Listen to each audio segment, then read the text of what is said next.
Jackson rolling through the SWAT. Reppin' for the city, hear him in the parking lot. Houston written across the jersey, ain't gon' never stop. Just fans got me tuning in, waiting for the drop. Astros, Texas, Rockets, Dynamo, they coming with it. When they pull up, got the city sitting on a fitted. Straight up A-Leaf, hold it down, ain't gon' never quit it. Just fans got me tuning in, let my dogs get it. Southwest A-Leaf, Texas, throw down here and it's so infectious. We ride for the Houston Astros, Rockets, Dynamo, and them Texans. What's going on, everybody? It's Carlos, your host of the Just Fans podcast. I'm joined here with my co-host, Rios. How's it going, Rios? When's the next federal holiday, man? I'm exhausted. Yeah, dude. It's those work days kill me right now, dude. I'm tired as well. So, and then today we got the one and only from the Texans Fan Battle Podcast. We got the one and only Briggs at A1 Day One Texans. How's it going, Briggs? What's up, fellas? Glad to be here. Thanks for having me on. It's a pleasure, man. Oh, no, I appreciate you joining us, man. We've been doing this. We started it last week with AD from the H-Town Rundown, and we've been wanting to do a show with like different Texans content creators. You know, we all do our own thing, and everybody has their own style, and there's enough Texans content to go around for everybody. So it's kind of cool when we all get to kind of mingle a little bit and just kind of hang out and talk some Texans, you know. So, hey, man, again, appreciate you having us here. That's a good thing, though, right? Like, we all can have different opinions. Oh, hell yeah, dude. We all have great content, great stuff to be out there no matter what happens, you know. So, oh, yeah. Always a great pleasure to be on somebody else's show. Oh, yeah, definitely. We always love hearing everybody's thoughts, everybody's opinions and stuff like that, man. That's the best thing. First, we got a first comment already by Frank Z. Sup, A-Leaf? Humble checking in. Wow, all the way from Humble. What's up, man? And notice, for those of you watching us that are in Houston, they said Humble, and I was like, wow, all the way from Humble. Houston is an hour away from itself, okay? Just giving you all a heads up. H-Town is an hour away from itself. That's why it's like, wow.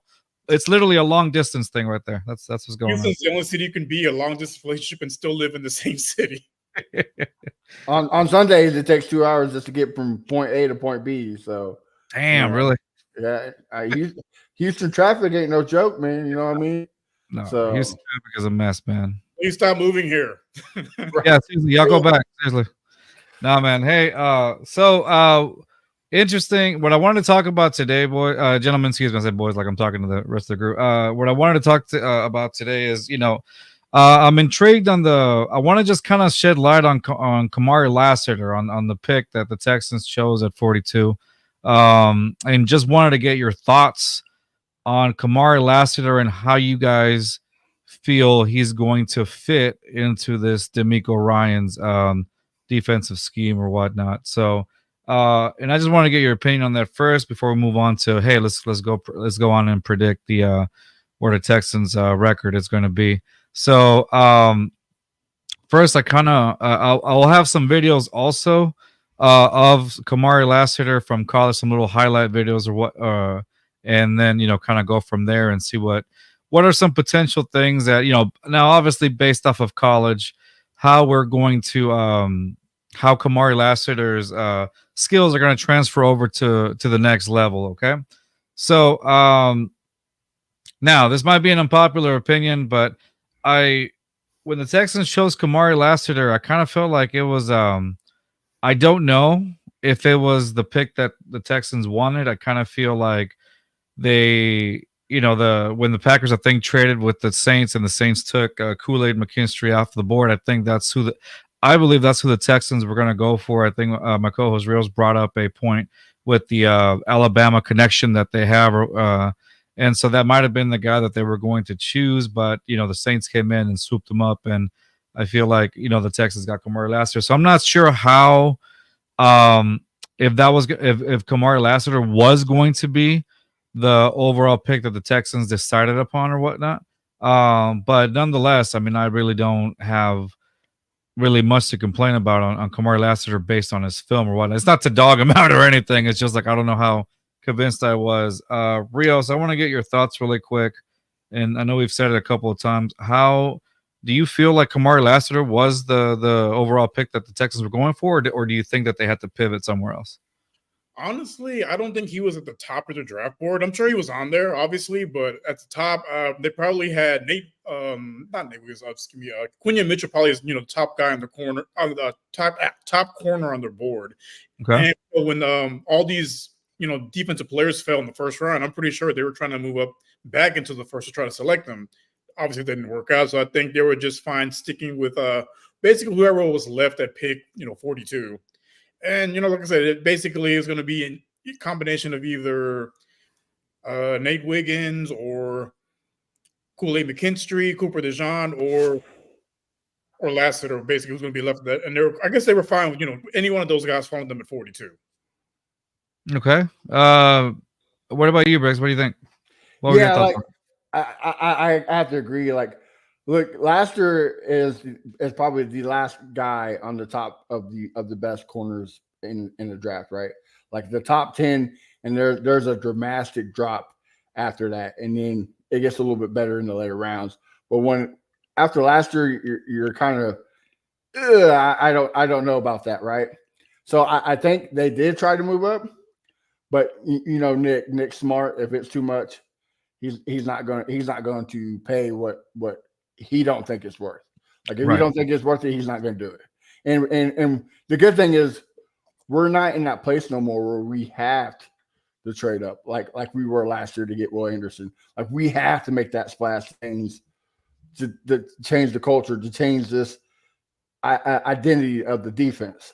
Mm-hmm. So he didn't have to. And if he didn't, if Lassiter's there, cool.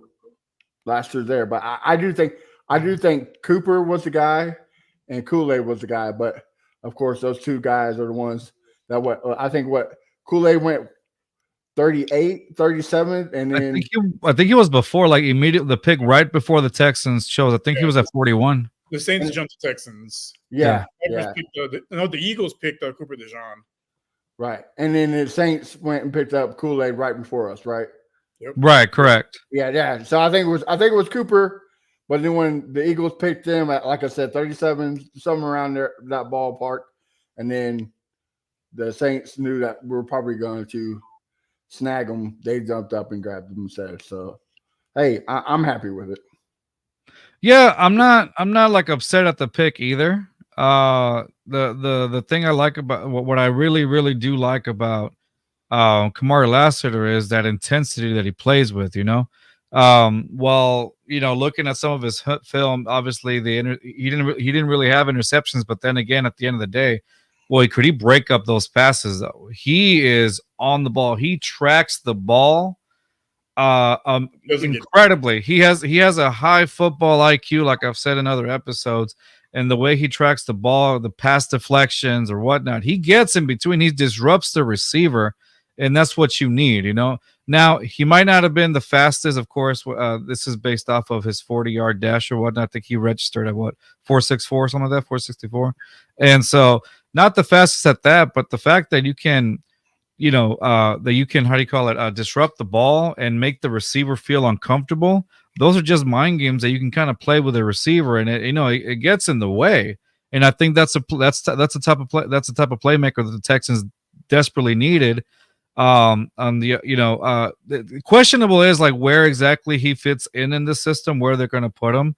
Obviously, Derek Stingley is going to start as CB1, and then I think Kamari Lassiter can kind of be moved around in a few spots. I do think in CB2 you're going to start seeing more of Okudah here and more, but I think there might be some rotations there. I don't know. It feels like he's kind of flexible. Do you guys? My next question would be like, where do you guys see Kamari Lassiter being placed, or some of your predictions of where Kamari Lassiter can be placed in our defensive scheme? Rios, I'm gonna start with you first. I think if you want your three best corners out there, you start Okudah at the outside and have Lassiter on the inside. Just because he had the fastest 3-cone drill at the combine among corners, so I think he's very good, very quick in short spaces, and I think he'll excel in the slot role. And then we'll see if they move him to the outside. The 40 time, it's not super concerning. Looking at the film in college, like he didn't get burned deep. The only guy that really beat him like a drum was C.J. Stroud in that in that playoff Georgia. game against Ohio State. But other than that, he didn't really get beat too often. But again, well, like because we have a pretty tough schedule as far as receiver-wise goes, as matchups. So we'll see if they feel comfortable putting him on the outside. I think more than likely plays slot nickel, about 80% of the time. Okay. All right. Like that one. And Briggs, what is your take on that? Where do you think the Texans where do you predict the Texans will place Kamari Lassiter? I agree with Rios. Like his speed does not worry me as much as everybody is, making out to be. Only because of one thing, the scheme, right? DeMeco runs like 60% in zone. Like he's going to be good. And what we learned from last year is DeMeco likes to rotate players a lot, especially the corners. So I can see him going from the outside inside throughout the game. Like the only one person in the secondary that has the lockdown job, of course, is Derek Stingley. Everybody else, they're just going to be moved where need be. And I think that's probably the best for him until he gets the system down the best. But looking back at that Georgia defense, a lot of their scheme is based off of DeMeco's scheme. Like right. It's very similar. So I don't think that jump is going to take a long time. But I think Rios kind of got it on the head where it's probably in the inside on the slot. But don't be surprised if he does jump back and forth to the slot into the number 2 spot. Okay. Yeah, exactly 100%. I don't think, obviously he's going to be a part of the system or like you said, I would agree. They're definitely going to put him inside as well, just to get, I guess his feet wet, if you will, and try out this defense. And I guess as time goes by, like you guys said, just to reiterate, it definitely feels like, hey, this guy could probably have like starter qualities. And I think the fact that Okudah and I believe Henderson, they're signed to like a 1-year deal, if I'm not mistaken. So. Yeah. After that, you get to evaluate him and see, okay, is this the guy, for the not for this season, but the one after? Okay, is this the guy that we're going to put as a primary starting CB2, right? Or what do we need to do? Because we obviously know the Texans have enough cap money coming in next season as well. So it's almost like what do they call it, Rios? Low risk, high reward, or something like that. At that point, that's basically what Okudah and Henderson are. If they pan out, great. If they don't, it's just a 1-year deal. Yeah, I was about to say the same thing. Like it is low risk, high reward. Like if they have a subpar season and it's not great, you can trash them next year. Like, okay, thank you, but it's time to move on. If they do great, re-sign them and just more tools to help Lassiter and build this defense. So. Yeah, exactly, and it works. So yeah, low risk, high reward. I feel like that's a great way to go about your defense right now, and so again, the sky's the limit with this guy. You never know, he might be the next top corner as well, and next to Derek Stingley. So it's TBD, yet to be seen what's in store for Kamari Lassiter, but I'm definitely looking forward to see, based on his college highlights with Georgia, if he can be disruptive, man. Then we're gonna like he didn't allow any touchdowns for like, how long was it? 2 years, I want to say. Or I want to say his whole career. He hasn't allowed touchdowns. Like it's amazing. Like I said, it's not, when you look at some of his film, you don't see like a lot of interceptions, or whatnot. But the fact that he's disruptive and it makes the receiver feel uncomfortable. Now, one thing though that kind of worries me, but I think that can be fixed with elite coaching, and I've told Rios this several times, is as I see him on film, like as he gets super close to the receiver and he's like neck and neck with the receiver, I do feel like in the NFL it's going to draw a bit of penalties, because he is that guy that stays neck and neck. And obviously, we saw it a lot last year. Those penalties are going to come in, and that's the only thing that kind of worries me a little bit as far as, but I mean, it's not necessarily a bad thing because he's a disruptive player. So I think as long as that doesn't get to his head, or whatnot, I feel like we're going to have a top corner on that one. Oh, sorry. Go ahead, Briggs. I'm gonna say I'm glad you brought that up because a lot of people are saying that. The good thing about D'Amico is to Travarius Ward, the cornerback for San Francisco, when he came there from Kansas City, he was that. Like, he always got the flag. Like, he was the guy that was going to get the flag drawn on. Right. They changed that. Like, he's a top 15-10 corner. Like, he's pretty good corner. So that right there, I think D'Amico will change you hit it right on the corner. It's all about coaching, right?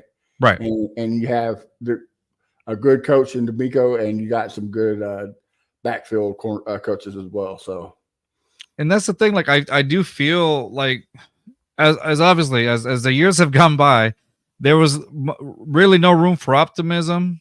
As only last season. As of last season, you're like, you can start developing this trust again in some of these coaches or whatnot. So, like, definitely with D'Amico, I'm like, yeah, this thing could be fixed or whatever. You have that sense of optimism. I'm like, oh yeah, definitely D'Amico's gonna fix that, because D'Amico's not gonna let that shit fly, and so that's how I can easily say that. So yeah, no, we haven't had that in years past, because it's like, oh god, absolutely, you're basically playing for the best. yeah, and I forget who it was. I think it was Nate Griffin that we had on. It was somebody that interviews the coaches every week for news or whatnot. But during the off season, he said the game plan was not as a team, like game plan as a team, but the coaching staff went to every individual player and said, okay, look, this is where you're failing at. This is what we do to get you better. And like we haven't had that in the past. Yeah, like, we haven't had where we're like, okay, each player, look, this is what we need to focus on. Let's make you better, and making you better is going to make the team better. And that's the best thing you can have as a player, as a fan. It's great. It's fine. To me, like, this D'Amico coaching is our Mike Tomlin. I feel like he's not going to go nowhere for a while. So. Oh yeah, and that's what it is. As long as you have consistency, the player. And the thing is, now players want to come here and play. Would you have ever thought? Now, not to try to move on to another subject, but would you ever thought a guy like Stephon Diggs would have wanted to come over if it wasn't D'Amico, if it wasn't any other coach? That would have never happened. Not just a coach, quarterback too. The definitely we were embedded with the word culture here in the previous regime, but this culture here has changed for the best of the team. Obviously, they completely turned it around. Nobody expected the Texans to go completely to the playoffs immediately like that. And not just Stephon Diggs, like Keenan Allen wanted to come here. Danielle Hunter turned down more money from the Colts. Exactly. Like, I get it's his home, but he even said, when I went to that Browns game, like the environment is different than years past. Like, it's different. And he's been here. He's from here. Like, he understands the culture of Houston. He's like, this is it. Like, we got the pieces. So yes, and it's not just that. We're actually getting love from national media. Like, yes, we are. I'm tired of every year getting shit on by Nick Wright. Now we find Nick Wright's finally like, oh, they're gonna beat my Chiefs, So it's finally nice to see the other side of the book. Oh yeah. Be alive. Well, it's time to be alive. We got some comments real quick, and they're from Frank Z, and he says, "That's damn good coverage, causing quarterback discomfort." Exactly. And then he also wrote, "Would love to see Lassiter cover Diggs and watch that ball placement from Stroud."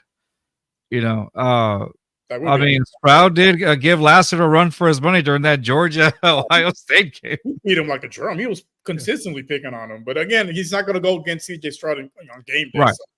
Well, and the best thing too about them going against each other in practice, iron sharpens iron. Oh yeah, like it's gonna make them better. So I'm all for it. Now, another thing that before I move on to the next thing. Now, is there a certain this is the next question I want to ask you guys. We know that they chose Kamari Lassiter at the corner position. Is there somebody else that you guys would have had in mind, or maybe another position instead of corner that you guys would have had in mind, or do you think no, this is exactly what we needed? Rios, go for it. Well, like Briggs had mentioned earlier, I think as far as like the top of the top corners, basically it was either him or Melton that was left, and then from there it's a big drop off as far as like. So as far as another position, not really. I think secondary was always going to be the pick. I didn't really have anybody else in mind. Once DeJean and Kool-Aid came off the board, I figured it was either going to come down to Melton or Lassiter because they were the top guys left. Briggs, what is your take on that? With who was available, it was Lassiter. Like that was the positions we needed was obviously corner.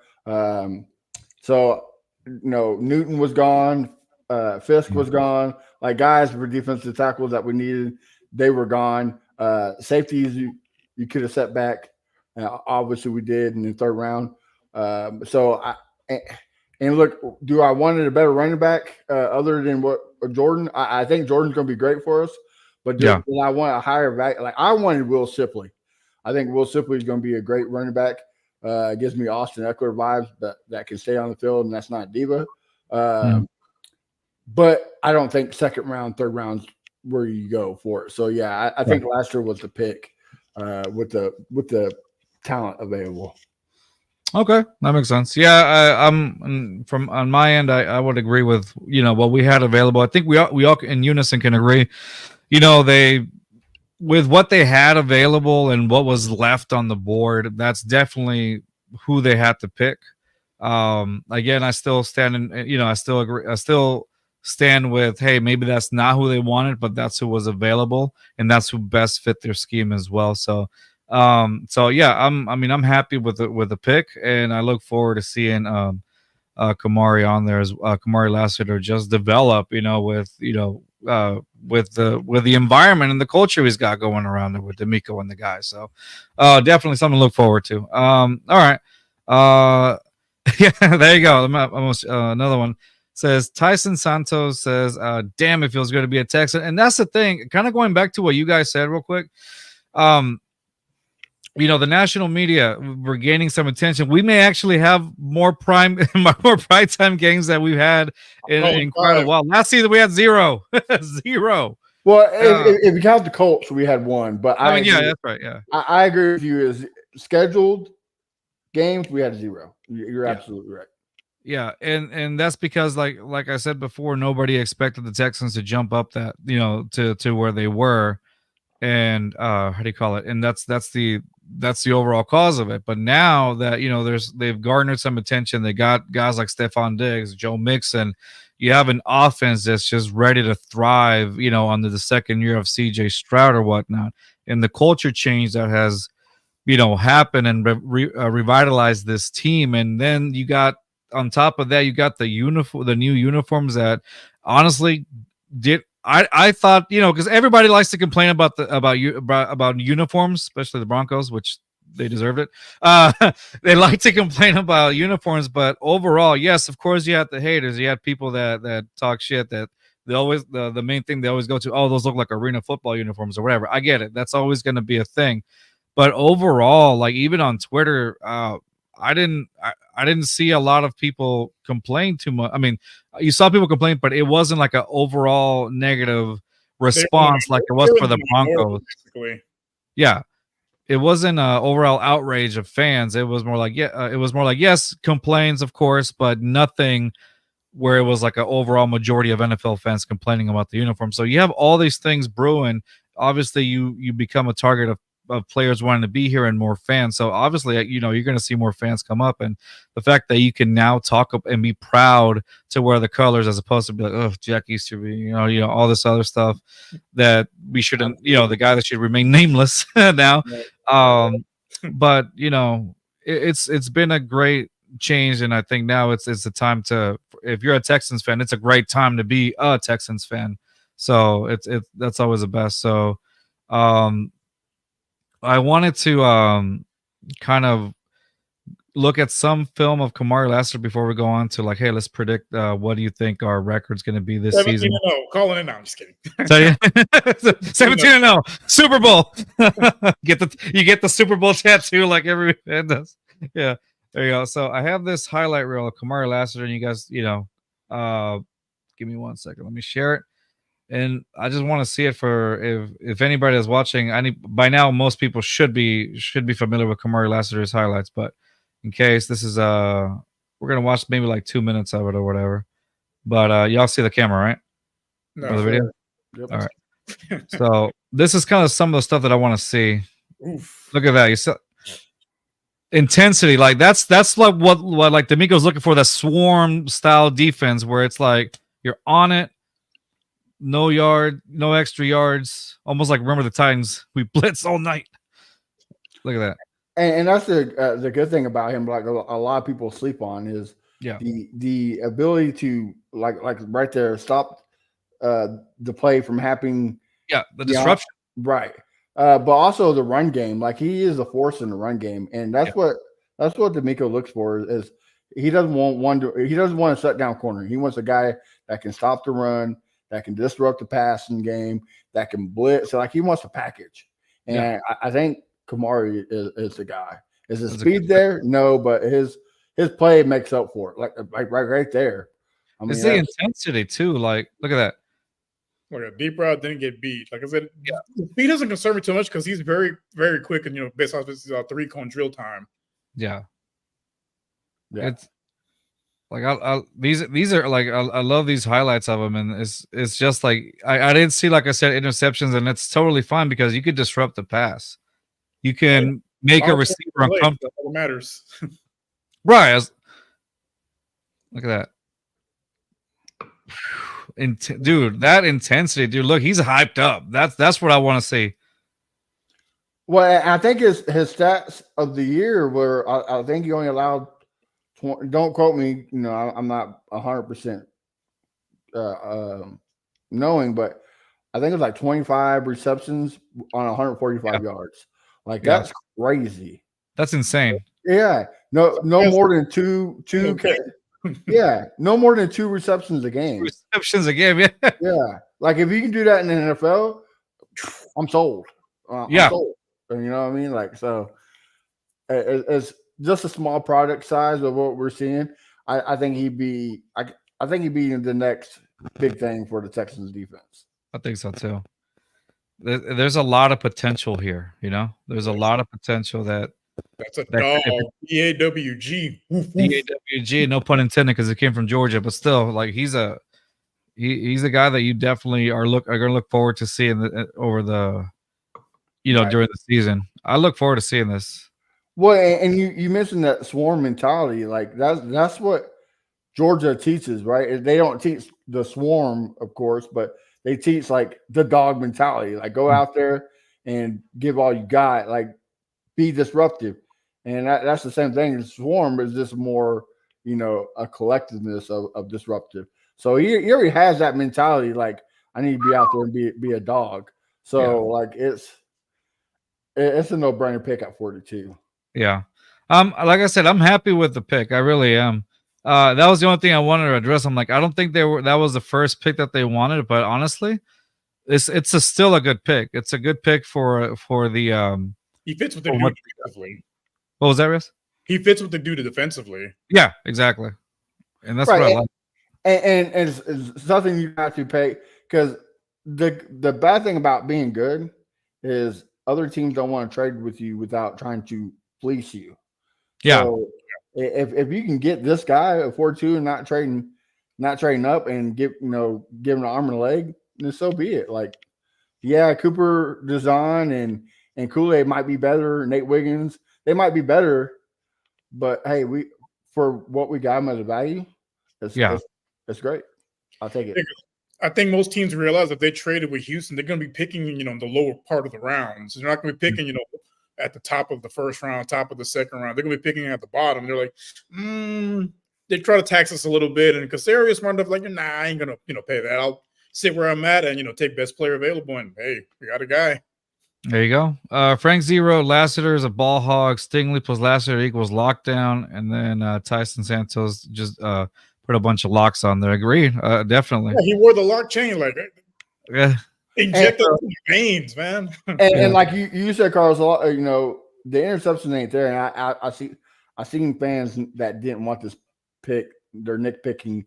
Oh well, he can't catch the ball. He has no hands. That's something that can be taught. So just give him some time. Like, dude, chill out. I love that we're winning. I love that we're hyped as Texans fans. But that's one thing we gotta remember. Like, bro, chill out. It's not that serious. Yeah, no, and I agree with you. I think the overall fact that that, like we were talking about, the swarm mentality. It's something that isn't taught. It's something that is natural. Like you can teach the interceptions. You can teach how to catch interceptions, but the fact that energy, that ability that he has, and that intensity that he plays with, you can't coach that. That comes from within. That's being an intrinsic you're being motivated intrinsically, right? So that comes from within. Therefore, like, you can't coach that, huh?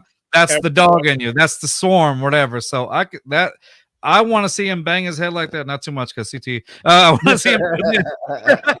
I want to see him do this every Sunday after he makes a play or whatnot, or he disrupts a receiver. Like, that's at this point, you definitely need that. And obviously it motivates other guys to play at that level as well.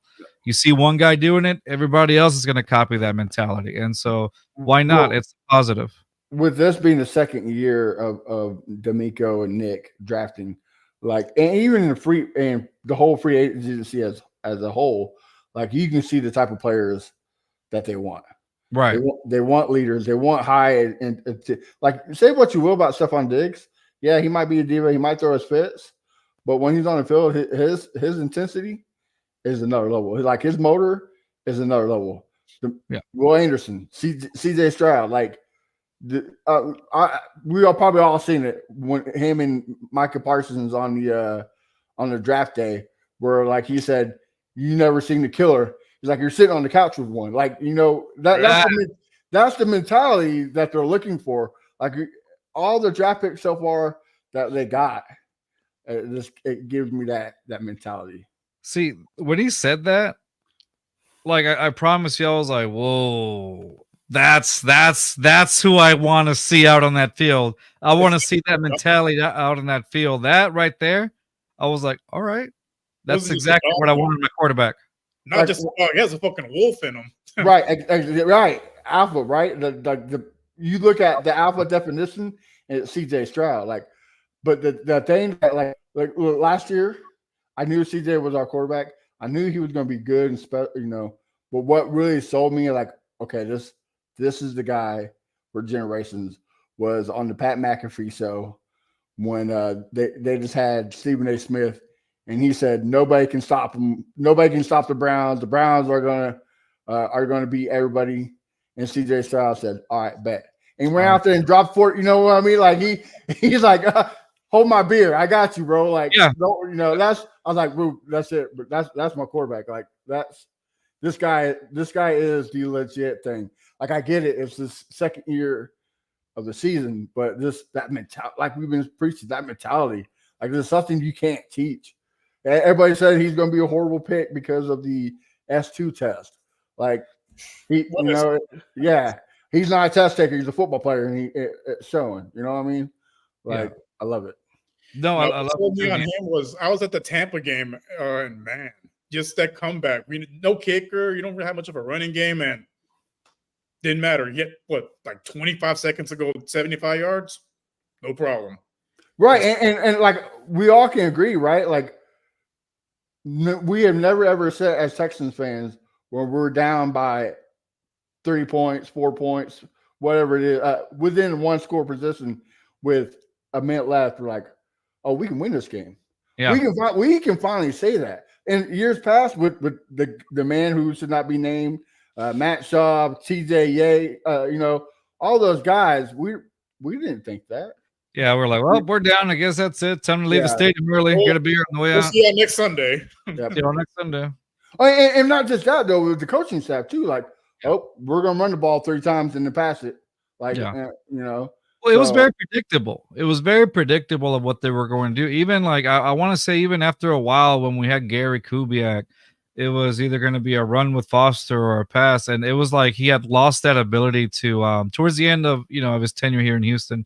He had lost that ability of being able to disguise some of the schemes, and it was just very predictable. Matt Schaub started losing his confidence, started getting picked, and it was just a complete derailment really of the team. And that's when then they went away and won a Super Bowl in Denver the following year, whatever. But it is it is what it is. No, we're good on Peyton, man. We don't need that guy. Yeah. Oh my God. Don't so obviously those things, but listen, those things are now we can say. I think as Texans fans, it's so easy to remember those moments because they feel so recent, and then you realize, dude, that was like about almost 10 years ago. 10 years ago. Yeah, that was more than 10 years ago or so. And so it's easy to remember that because again, our history, it has some good parts and it has some bad parts. Yeah, we're traumatized. We were, even when Deshaun was here, we thought that was going to be the future, and boy, were we wrong. Boy, were we wrong. But hey, listen, after that, I think this is the last. Yeah, this was the last draft that had all of the picks from Deshaun Watson, right? Like it's finally done with Cleveland, and thank you, by the way.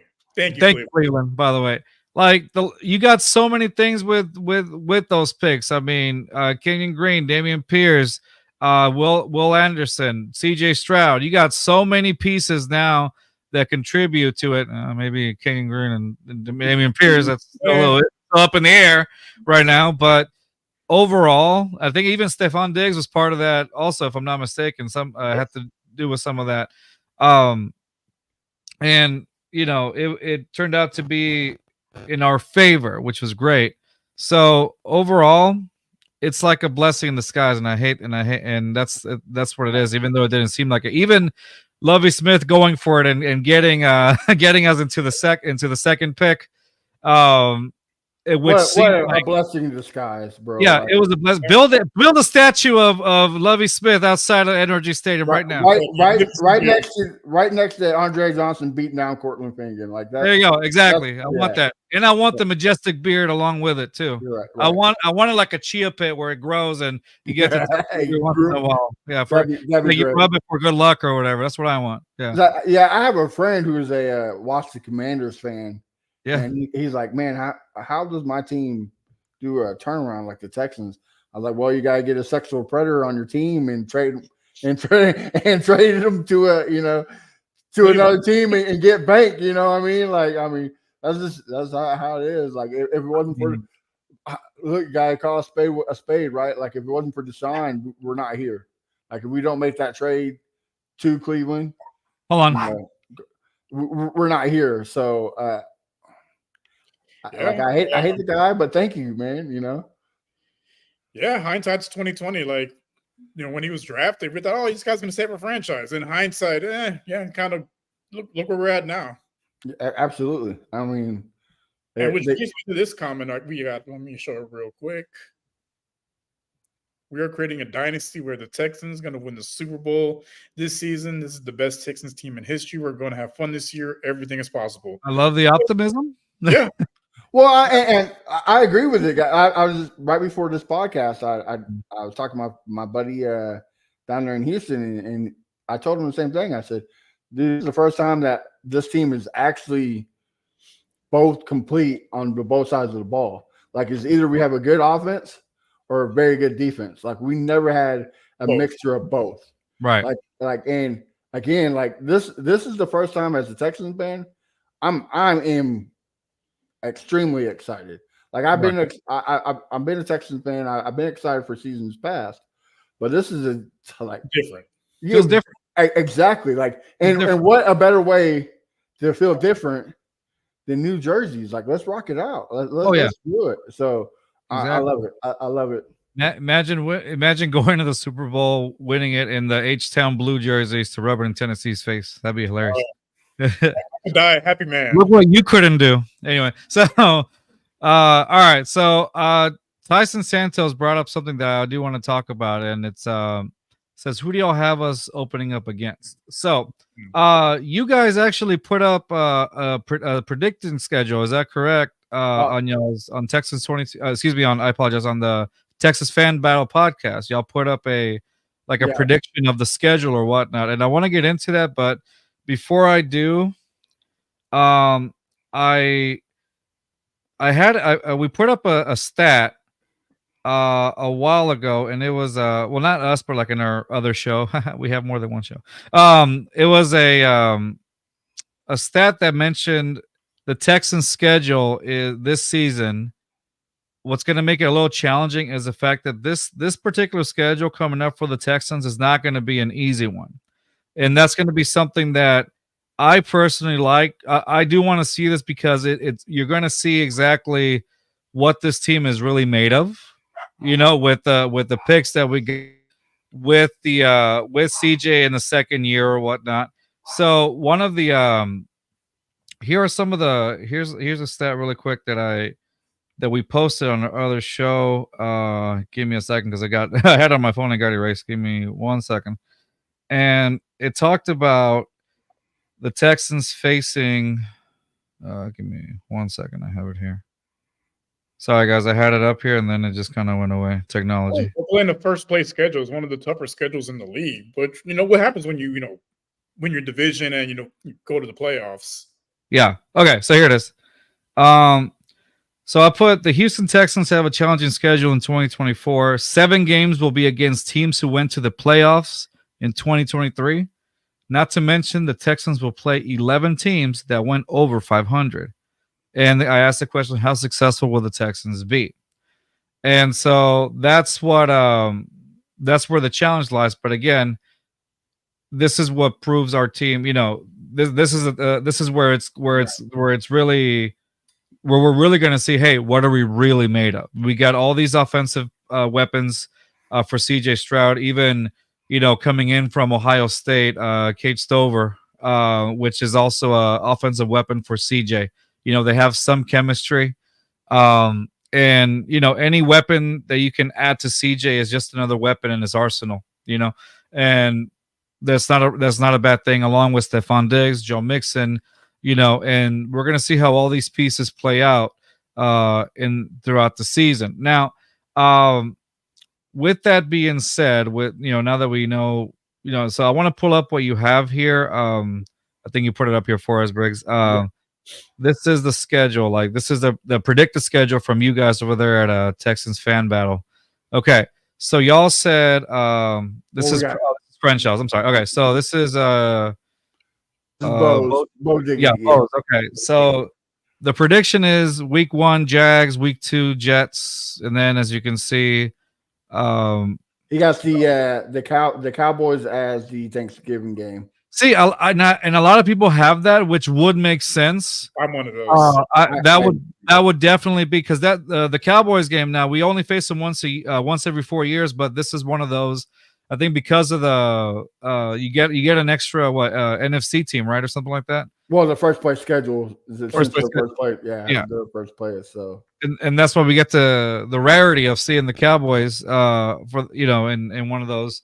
They'll play it. We'll know they play at Arlington for sure. So I would definitely like to see that. And this is Crenshaw. Go over there, Crenshaw.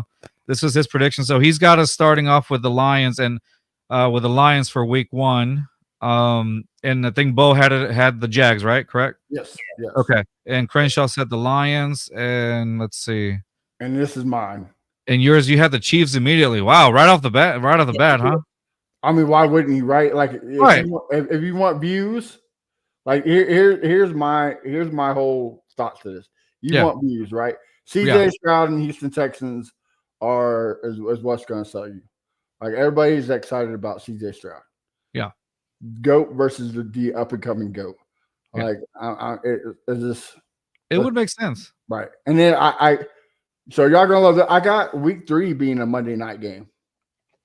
Against the Titans? Yes, and guess what? Here, right in Houston. Yes, so, and guess what we be wearing?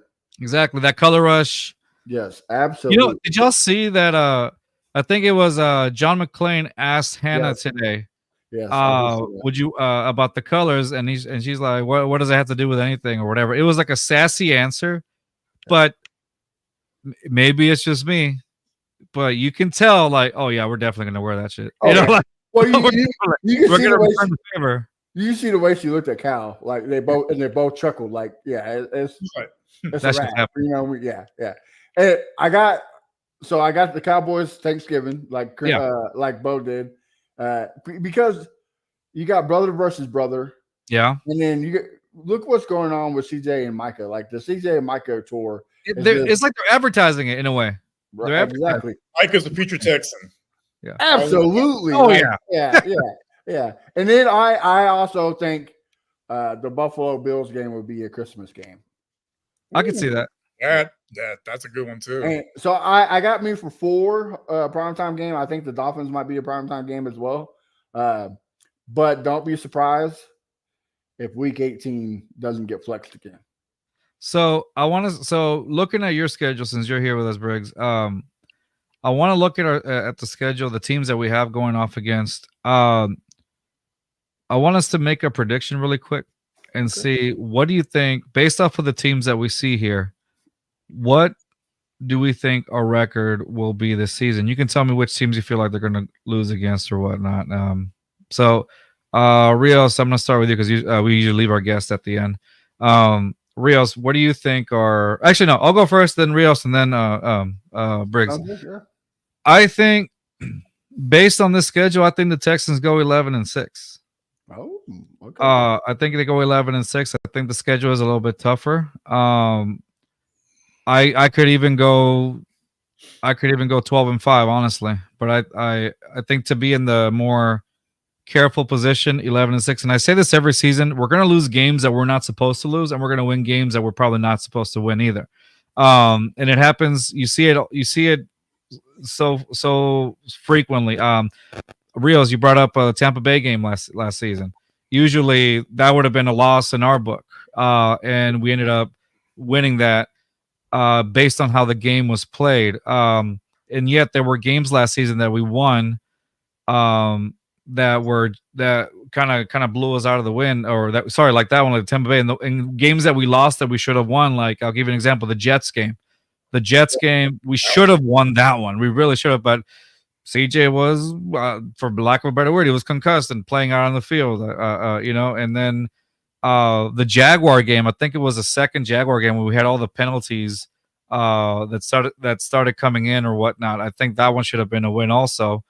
But again, we're gonna win games that we're not really supposed to win. I think we're gonna lose games that we're supposed to win, and that's just the thing that goes really overall for any team in the NFL. So I see us going 11-6 for sure, just to be on the safe side. I still take the loss, and this is just me being based off of last season. I still take the loss against the Chiefs, Ravens. I want to say I'm going to take the loss against Green Bay. That's 3. The Lions, I'm going to take the loss there. So that's 4. I don't know how I feel about the Miami one. But I feel like that one can go either way for us. Just to meet my 11-6, I'm going to count that one as a loss as well. I think we can obliterate the Titans both times. I think we can obliterate the Colts both times. And then I still think, and then I did say Ravens, and yeah, I did say that. Okay, and then I want to say, out of a fluke, we may lose one to the Jags. And that's why I'm saying 11-6. But if we don't lose one to the Jags, that's why I go 12-5. And so those are my picks. Rios, what do you think, bud? I see us going 12-5. I think they do 2 games better than last year. Even with all the talent, like I said, it's a much tougher schedule. And there's always at least 1 or 2 trap games for us. It's just used to as Texans fans. Actually, Atlanta last year. Atlanta. There you go. And the Panthers. Yeah, exactly. Sorry. Yeah. But no, I have us beating the Chiefs this year, actually. Okay. I think if there's one team that's built to beat them, I think it's our team. Okay. So the 5 losses that I see, let me get this out of the way. The trap game is probably going to be the game against the Vikings. Ah, okay. Okay. That might be a trap game. Okay. Okay, that's one. And from there, we probably split the series with the Jaguars and with the Colts. So that's Okay. 3 losses right there. Okay. Until we can beat the Ravens, I don't think we can beat them until they can prove that they can. So that'll be our 4th loss. Mhm. And then the 5th one, Green Bay, because it's probably going to be winter time or it's going to be national conditions. And as we've seen with CJ, so far he hasn't proven he can, play well in terrible weather. Yeah, that I want to say that Northwestern game in college where he didn't have that many. I think it was like 92 passing yards in Northwestern Ohio State, and it was cold. The Jets game, but now you can obviously say the same. It's almost funny because they almost had identical stats to the Jets game and to the Northwestern game he played against Ohio State in the cold. But as far as him personally, but obviously with the Jets, you can include, hey, the dude was kind of like knocked out from the Arizona game or the Cardinal game, so you can argue that. But I'll agree with that. That's kind of like a little fear that I have in the back of my head, Rios, with the games and him in the cold. So that's a good one. I like your 12-5. Hopefully we play the Jets, in the fall, not when it's cold. Yeah. If we can play them as early as possible, that'd be great because MetLife is a terrible stadium as it is. That turf is just atrocious. So we can play them. Are they changing it this season or no? Or is it still? They're changing it for the Copa America in 2026. Okay, never mind. Yeah, they're changing for that, but not for the Right. For the NFL. Like, come on, man. Yeah. Right. And Briggs, what are your thoughts, bud? Yeah, so my prediction, I agree with you. I think it's 12-5, right? Like this is our season to lose. Would I be mad at 10-7? No, I wouldn't, because this 10-7 is different than last year's 10-7. Because like we said, we're playing the first team schedule. The floor, I say, is seven wins, but I don't see that happening. But you never know, injuries, whatnot happens. True. 12-5. My trap game is going to be the Jets game. They're going to overlook Aaron Rodgers coming back from the Achilles injury. They're just going to sleep on him, and I think we lose that one.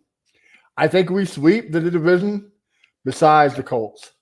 I think we split with Colts because something about AR just I can't put my finger on it. Like if the dude has it, they're going to be tough for years to come. So that's a loss to me. I think the Dolphins and the Lions we're going to face back-to-back losses on those. Just because the Lions is a good team. Yes, they are. They got better defensively throughout the draft and free agency. Like they killed it with their defensive draft. They did. And Miami, who knows better to beat a D'Amico defense than Mike McDaniels? Like he's done. They're all in that same coaching class. Right. So I mean, Robert Saleh, he did the same thing to us last year. He made Zach Wilson look like Aaron Rodgers out there. Right. So I see Miami, and I have to agree with Rios. Not just because of the weather, but Green Bay is a good team, especially at home. Yeah. That environment's different. I think they beat us. So those are my 5. I think we beat Kansas City, and plus, if we get week 1, like that's even better because there's no Rasheed Rice. You catch them off guard. I mean, the Lions did it to them last year. I think the Texans will, especially week 1. I think that would benefit them. And again, like y'all been saying, we lost to the Falcons. We lost to the Panthers. Trap games.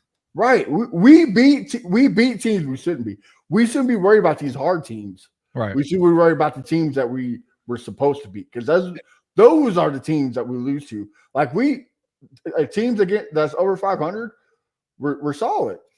Yeah. Like that's where half our wins came from last year. The teams under 500, especially with no wins, period. Panthers, like you just gave up a goose egg. Like I just don't get it. So hopefully, I think it's like overconfidence in a way. I feel like the teams that were that looked easy on schedule for them, I feel like they, like you said, they fell asleep on those teams and they didn't really give it a shot as much or have that intensity as they show to like the teams like the Steelers. I mean, the Steelers, when they came in with a really tough defense. And the Texans just completely scored. I remember them scoring on them like 3 times because of the flags or whatever, but they still went in the red zone 3 different times, whether it was running or getting scored or by CJ Stroud. Like it was, they got scored on. That was a tough defense that year. They should have put 40 on them, honestly. Really. And then even CJ Stroud said, you know, there was an interview that he had. They asked him, like, when did you feel that you knew that you were one of the top dogs in this league? And he said during that Pittsburgh game, he said he complimented their defense or whatnot, but then he said that's when he felt like he really belonged in where he cemented himself in the NFL when he defeated the Pittsburgh Steelers. Yeah, and that's the thing too, though. Like he was a rookie last year. D'Amico and Sloak was a rookie last year. So I'm chopping all those games up last year to rookie mistakes. Yeah. So now this is the year okay, guys, it's time to prove it. Like, yeah, you know, we can talk all we want, but now it's time to put the ball on the field. Like, you know, and like Rio said, that Tampa Bay game, absolutely right. Like that was a game but the Bengals game, like the game that was on the line for the play, like that's the game that started the playoff push.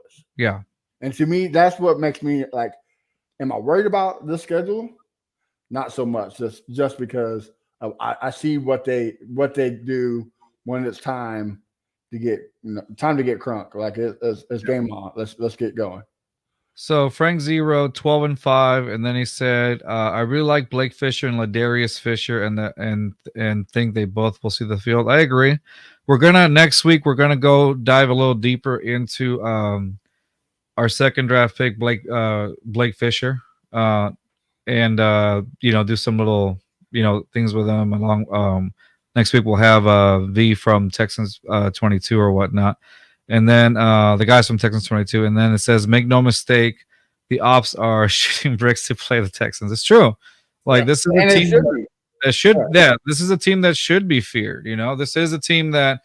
That came back from being what it was, and now is you can legitimately call them a contender. Really, you can legitimately call the Texans contenders. Absolutely, yeah. It's like it's boom or bust, right? Like we made this roster. Like the AFC Championship game is the only game that if we make it there, this season's not a disappointment. If we get knocked out in the divisional, it's a disappointment. Like this is the season to take that step. Yep. Yeah. Barring, everybody's healthy, this is the season for the Texans to be like, this is, we are the top dogs we are one of the top dogs. We are one of those teams that should be feared in the NFC. We've been to other shows, other podcasts that from other teams or what, and going back to what you guys had said earlier, like the fact that the Texans are now considered contenders. Like we were told, we went on a Ravens podcast before the Ravens game, and the guys kept giving us kudos, about what they were gonna face last season, this past season or whatever. And so, the fact that people recognize exactly what this team is, speaks volumes. Now that it used to be like, we're gonna dog wash the Texans or whatever. No, now it's like, ooh. They got some weapons. CJ Stroud is a man that should be feared by the opposition. It's the op exactly as it should. Says Ladarius Henderson, Michigan. Yeah, that was a good one too as well. All right. Well, hey, Matthew, I appreciate you joining us on the show. Thanks for having you on. It was great having you on. I love what you guys do over there at Texans Fan Battle Podcast. Guys, please follow the Texans Fan Battle Podcast on their on their X account at Texans Fan Battle. They put on a bunch of great Texans content out there. Guys, Matthew Briggs, Crenshaw, it is such an amazing show. We've been on their show as well, and they're always welcomed us with open arms. They're great guys to have on as well, as you can see, and obviously they know their football. So again, Matthew, I want to thank you for joining us on the show. What do you guys have coming up so far? Well, we actually have a contest going on until June 5th. If you subscribe to our YouTube channel and follow every platform that we're on every major platform. You get to enter to get a T-shirt like Rios is wearing. You get to enter to wear a hat and a new jersey. Like, it's all free. All you gotta do is subscribe, and also not just subscribe to us, guys, but subscribe to this podcast, Just Fans. It's easy to do. It's free. All you gotta do is hit the button. That's the best way to to support us is to subscribe. But Wednesday, we have James Roy from the Bullpen Podcast coming on. Yeah, James Roy. Yeah, so make sure we're gonna be talking schedules because supposedly they're gonna be leaked within the next week or so. So we're gonna deep dive the schedule. That's what's up. There you go. Awesome. Looking forward to seeing that. Again, follow these guys at Texans Fan Battle. Amazing guys, obviously. And then obviously follow Briggs also in his personal account at A1 Day One Texans as well. And that's gonna be it for us today. I appreciate y'all. I do want to give a shout out to an organization that's very near and dear for me. They're not paying me for it. This is just something that I want to do, and I'm wearing this shirt. Three Little Pitties right here, Dogs and Cat Rescue. For those of you who know, I am a very big animal lover. Sometimes, like you can see, my dog comes up to me here and there. There she is, producer here telling me what to do. I'm very big on animals, and these guys do an amazing job. Three Little Pitties, Dog and Cat Rescue, an amazing organization that help out animals here in the Houston area. Please donate, go see them, go visit them at their site at Three Little Pitties, Houston. Donate to them because they do such a hard work for animals that are all over the streets of Houston, and they do such an amazing job. I got one of my rescues through them, and they were very helpful, and I'm forever eternally grateful to them. So please, again, go to Three Little Pitties, Dog and Cat Rescue. Amazing place. That's going to be it for us today. We're going to be joined next week by the one and only one of y'all's former host as well, VT and the gang from killing it, man. He's straight up killing it with Texans 20. He is, man. Texans. I'm proud of him. Yeah. The dude's a beast, like one of the greatest content producers out there. Just his graphic, his video designs, like the dude's a mastermind. He is. I love that he gets, VT, man. We it's straight up, dude. I love the fact that he gets shit on by everybody, and then he doesn't care. He goes in even harder. Like, I love he stands his ground, man. I love that. So he is the Texans Stephen A. Smith. There you go. He's the Texans version of Stephen A. Smith. Hey, man. So again, in case you missed it, please follow these guys at Texans Fan Battle, and of course follow the great Matthew Briggs at A1 Day One Texans. That's going to be it for us, guys. Join us next week when we dig in a little bit more under Blake Fisher, the pick we took at 59, and that's going to be it, man. Briggs, don't leave just yet, but we're going to end the show. All right, guys, see y'all next week. Peace. Southwest A-League, Texas, throw down here and it's so infectious. We ride for the Houston Astros, Rockets, Dynamo, and them Texans. If you ain't never been down here, but rule number one, you gon' respect this.